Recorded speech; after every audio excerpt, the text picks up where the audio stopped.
here, let me do my final little reaction to the final little coda to the wonderful adventures of Niles, which is this final little chapter where Niles is now a boy again, the parting with the wild geese. And he's kind of walking around in a daze, he's like, am I a boy? Am I an elf? He's coming up on a hedge. It's like, oh God, will there be a vulture? Or will there be something, a wild animal behind it? It's like, wait a minute. I'm a human being. I'm big. I don't have to worry about the things. I don't have to worry. There's still things I probably have to worry about. I'm a little boy, but there's still other stuff I have to worry about. There's not, I don't have to worry about the things that I had to when I was brownie size, basically hand size. Probably someone's much smaller hand size too. And he goes out to stand alone on the strand of East Smyg fishing hamlet before sunrise to watch the geese go by. And there's lots of flocks of geese, and he sees one and he's like, oh, that's the one. And he calls out to them, but they don't react because he's a human being and he can't understand what they're saying. And he kind of sits down and kind of holds his head in his hands. It's like, I've lost them all. But Akka does come up to him and the other geese, and he gets to hug them and stroke their bills, and they kind of prod and stroke him with their bills, and he can't understand a word they're saying. And then they kind of go quiet and they wander. They kind of pull to the side, and it's just like, yeah, he's isolated from them anymore. He can't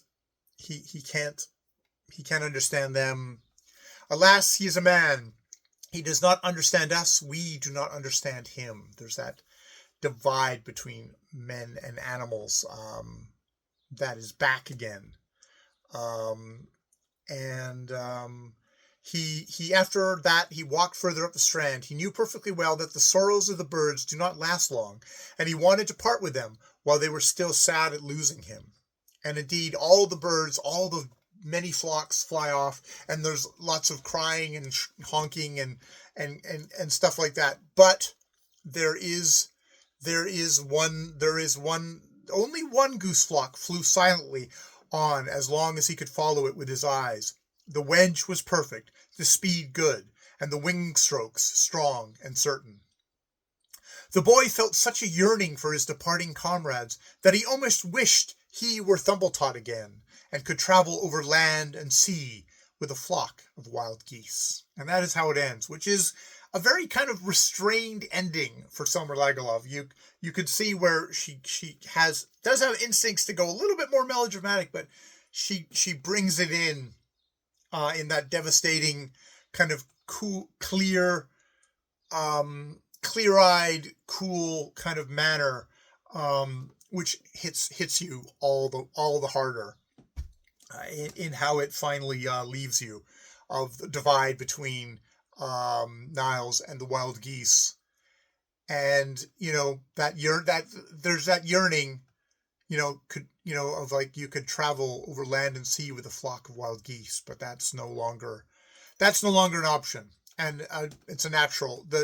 Things have gone back to how they should be. You aren't a wild geese. They can't understand you. You can't understand them, and we have to learn to live in this world together.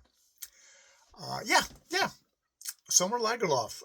And then there's a table of pronunciation, which of course I did not look at until I got to this part of the thing where I definitely discovered I mispronounced every single freaking word in this book that came from Sweden.